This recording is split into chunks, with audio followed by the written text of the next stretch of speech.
Welcome to Being Humans, We're Better Together. I'm Ian Christopher Wendt. Life is rare, beautiful, and precious. Human conscious life is even more rare, beautiful, and precious. Many humans in our society have adopted a fundamentally misanthropic or anti-humanist perspective. They believe people are fundamentally destructive, violent, cruel, and that humans destroy all other life. They believe that humans are tiny, randomly generated creatures without agency or meaning. They believe that the planet would be better off without humans on it, or at least with far fewer of them. They believe that humans are likely to destroy themselves and much of the planet with them. I disagree. Those viewpoints are wrongheaded, nihilistic, and anti-human. Humans can be selfish and violent, and we consume energy and resources. But the idea that the world would be much better off without humans or with far fewer humans implies that your life and my life has little value, perhaps even net negative value. That many living humans should be done away with. Think carefully about that for a moment. That's the ideological kernel of genocide. That existing humans should stop reproducing and having families and children. This philosophy leads to a much more restrictive society, a much more powerful state, and a much more limited economy, and generally a society in which humans cannot thrive in natural ways. Anti-humanism strikes at the core of who you are and what you want to experience and become. It is against life, liberty, happiness, meaning, purpose, empowerment, responsibility, thriving, and growth. I want to try to help you appreciate how valuable and rare conscious human life is. To do this, we'll focus on considering the composition of our solar system. The cosmos or the universe is vast beyond our comprehension. The scope or size of it quickly becomes too vast for our minds to grasp and hold on to. Even the solar system is vast beyond our comprehension, but it's more manageable for the purposes of our discussion today. You learned about the solar system in elementary school, right? We basically know what is in our solar system: the sun, 8 planets, including 4 gas giants and 4 rocky planets, a bunch of moons, lots of rocky asteroids and icy comets, and dust and other gases. The mass of all of the matter in the solar system is approximately 2 × 10⁻³ kilograms. Now, before we move forward with a discussion about scale and orders of magnitude, let's just lay out some basic milestones. Kilometer stones. 1 kilogram is roughly equivalent to a bunch of bananas. 1 × 10⁶ power is 1 million. 1 × 10⁹ power is 1 billion, etc. So the total mass of the solar system, 2 × 10⁻³ power kilograms, is roughly equivalent to the size of 1,000 billion bunches of bananas. I'm glad we cleared that up. The sun. The vast majority of the solar system's mass, 99.87% to be exact, comes from one place, the sun. So out of every 1,000 kilograms in the solar system, almost 999 kilograms are in the sun. And 1 kilogram is in the planets or some other matter, gas, dust, moons, asteroids. This illustrates the extreme concentration of visible matter. Matter tends to clump together. It's not spread out evenly. The sun is 1.4 × 10⁶ kilometers in diameter, or 1.4 million kilometers across. That is roughly 1,000 times further across than the Earth's diameter. The solar system is 9.1 × 10⁹ kilometers across. That's the orbit of Neptune, or 9 billion kilometers, or 9,000 sun diameters. Another way of measuring the solar system is to the edge of the Oort cloud, which is roughly 3 × 10⁻³ power kilometers across, approximately 3,000 times further than the diameter of Neptune's orbit. If we were to calculate the volume of space in the solar system and then compare that to the volume of space occupied by the sun or the earth, the numbers would be truly immense. The distance to the nearest star, Proxima Centauri, is 4.3 light years, or approximately 4 times 10 to the 13th power kilometers. These distances are beyond our mental grasp, but they are just the distances in our local neighborhood. These are not the tens of thousands or millions or billions of light years that separate galaxies and the larger architecture of the universe. Thus, the solar system is mostly empty, and there is a vast amount of even more nearly empty space between us and the nearest solar system. The Milky Way galaxy contains between 100 billion and 400 billion stars, or 1 to 4 times 10 to the 9th power stars. These numbers are just to provide us with a sense of the scale of our neighborhood in the galaxy and the universe. Again, the sun constitutes 99.9% of all the mass in the solar system, approximately 2 times 10 to the 30th power kilograms. The planets in our solar system have a total mass of approximately 2.7 times 10 to the 27th power kilograms. The vast majority of that mass is in the gas giants, Jupiter, Saturn, Neptune, Uranus. To understand this, for every 1,000 kilograms in the solar system, the sun contains 999 kilograms, compared to 1 in the planets. Let's turn to the Earth. The Earth has a total mass of approximately 6 times 10 to the 24th power kilograms. So for every 1,000 kilograms among the planets, 2 kilograms are on Earth. For every 333,000 kilograms in the solar system, 1 kilogram is on Earth. The sun is roughly 333,000 times the size of the Earth. Now let's consider the mass of all the living things on Earth. The wet biomass of all life on Earth, which includes the water in living cells, is about 5 times 10 to the 15th power kilograms. This is the mass of all the living cells on Earth, roughly. For every billion kilograms of mass on Earth, 1 kilogram is alive. So the vast, vast majority of the mass of the Earth is made up of the core and mantle and crust, the molten iron or magma or rock that makes up the planet. For every billion kilograms of Earth matter, there's 1 kilogram of living cells. All of that life is concentrated along the very outer edge of the planet, very near the surface, mostly in the ocean and some of it on the surface of the land. Conclusion: life is precious. In the entire solar system, the only place we know of that contains life is concentrated along the surface of our little blue planet. In the whole solar system, only about 1 in 1 million billionth of the mass of everything is alive. There may be some other life elsewhere in the solar system. I certainly hope there's other life elsewhere in the galaxy and in the universe. I believe there is. But we haven't found any yet. The planet Earth is a very special place. It is just the right distance from the sun. It gets just the right amount of light and heat. It is just the right temperature. It is just the right size to maintain its heat and atmosphere. It has a moon and an atmosphere and an electromagnetic field that protect it and make it more hospitable for life.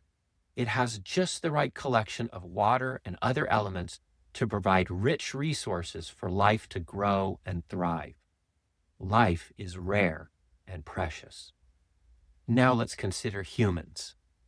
The wet biomass of all human life on Earth is approximately 4 times 10 to the 11th power kilograms. For every 10,000 kilograms of living organisms on Earth, about 1 kilogram is human. Out of all the bacteria and trees and plankton and fish and mammals, reptiles, bugs, etc., 1/10,000 is human. For every 10 trillion kilograms of mass on Earth, about 1 kilogram is human. So far, we've just been considering the mass of ordinary matter in our solar system, our star, our little neighborhood in the galaxy. Hopefully, there's lots of other life out there, but we haven't found any. It's likely very far away, beyond the reaches of our solar system and far beyond the scales we're discussing today. Nevertheless, the scale of what we've been talking about gives you a sense of how rare it is to be alive, and how much more rare it is to be conscious and human. Only human beings, out of all of that space and matter that we've described, can look out at the space and stars in the night sky and comprehend it. Only human beings can look in the mirror and consciously comprehend their own existence. It's become fashionable to be misanthropic or anti-human. We live in a misanthropic age. Not too long ago, the most generous people used to be called philanthropists, or people who loved and cared for their fellow human beings, or humanity generally. We don't use that word to describe our heroes much anymore. It seems like all of the smart, cool kids would rather yell about how bad other humans are, and how they wish most humans would just die and make the world a better place. But I submit to you that all life is rare and precious. Moreover, your life is even more rare and precious. When students learn about these great distances, sizes, and masses of objects in our solar system and in the galaxy, teachers often emphasize how small we are. You're just tiny. You occupy a tiny speck in all of this. You don't matter in the cosmic scope of things. Well, I guess that's true from one perspective. We are small. Our lives are fleeting.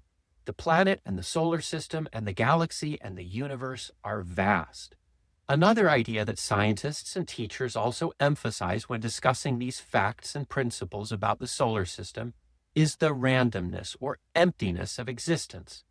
We're just accidents. Time plus matter plus chance. You take a big place like the galaxy or the solar system, you put matter in it, and over a long, long time, it randomly bumps into itself. Maybe you shake it a bunch, drop some comets into it, boil some water with volcanoes, and eventually out pops life, like rolling dice. And if you shake it a lot longer, eventually out pop humans. It's just random. You are just a cosmic accident. The other inevitable topic in this context is how humans are affecting the overall biomass and environment on Earth by raising and eating cows and chickens. Did I mention cow farts? By growing crops. Grr. Evil farmers and their food. By burning carbon fuels and threatening the complete destruction of everything. When was the last time you watched any media about the beauty of nature without being lectured that you are directly responsible for destroying it? So many versions of nihilistic antihumanism. Antihumanism is so common in our societies today that we don't even notice it. It's almost as if the experts, elites, and rulers all over the planet got together, maybe in big meetings in Davos or a volcanic island somewhere, and agreed to tell everyone over and over again that they're meaningless, violent, cruel, damaging creatures, and they should lay down and die. Or at least sit down, work in your cubicle, watch your corporate media, and do what you're told. Let me take off my tinfoil hat and move on. Let's take these philosophies by turns. Philosophy number 1, you are tiny and you barely matter. In response, how about you're unique and amazing, and you're connected to all life and the entire cosmos by enormously complex structures, from your quarks and electrons to your organic compounds, to cells, organs, to ecology, all of the way to bonds of consciousness with thousands of humans around you. You have inherited the legacy of life and consciousness. You should dance for joy. Philosophy number 2, you are random and meaningless, and you are a meat robot with no purpose or agency.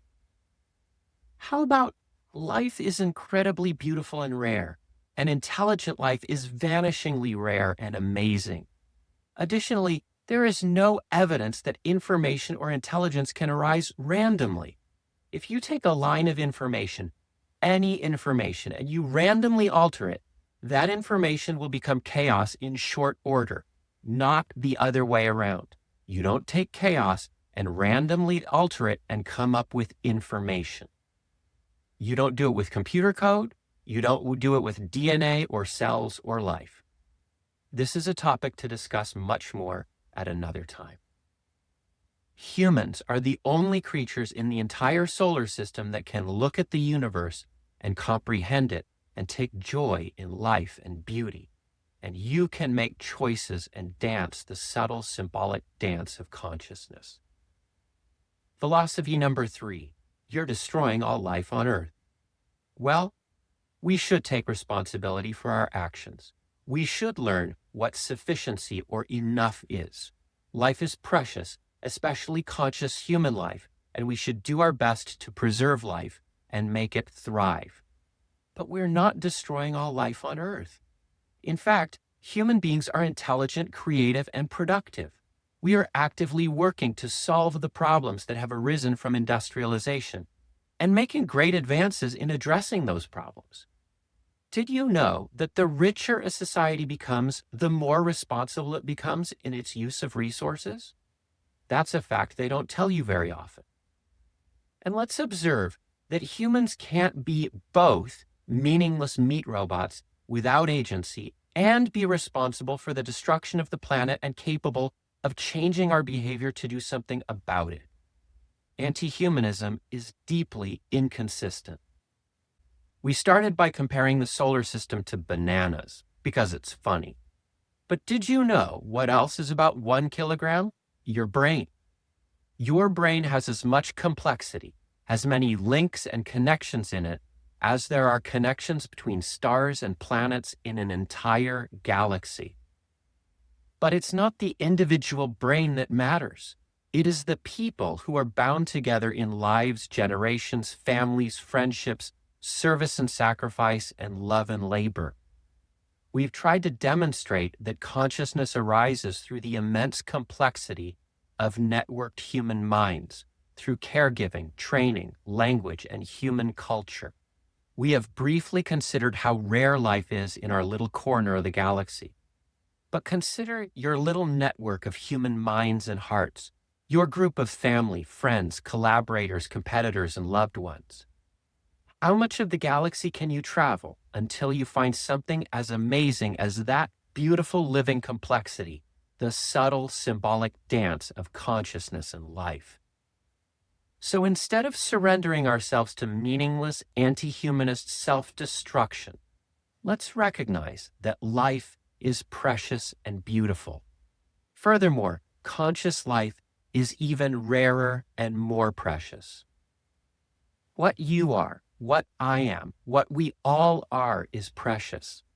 Only we, among all we have discovered, can comprehend and understand the scale of the universe, our unique place in it, our rarity, our preciousness, and the beauty of it all, because we are conscious and aware. That consciousness is something we should value because it's so rare, so unique, so beautiful. The capacity and creativity of conscious life is immeasurable. It can grow. It can become more conscious, more creative. Every human you meet is among the rarest, most precious creatures in the galaxy. We should recognize that this creature is 1 in 10 trillion in our solar system. Before we go, let's admit that Earth is covered in humans. We bump into them everywhere we go. They seem pretty common. Some of them aren't that nice. But in the solar system, in the galaxy, perhaps even in the whole universe, humans are rare. Conscious life is rare. We occupy only the surface of this one little blue planet in the vastness of our neighborhood of space. And each of us is alive for only a short time. Just about 100 orbits of our little star is all we get. The choice is truly yours. Out of all of the vastness of space and time, out of all of the mass in our solar system alone, You are 1 in 10 trillion. You can conclude that you're a tiny, insignificant speck randomly generated by chance. That's a depressing, meaningless perspective.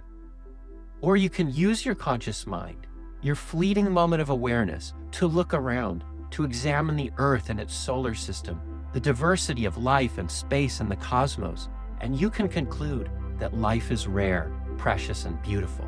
You can comprehend that conscious and human life is even rarer, more precious, and more beautiful.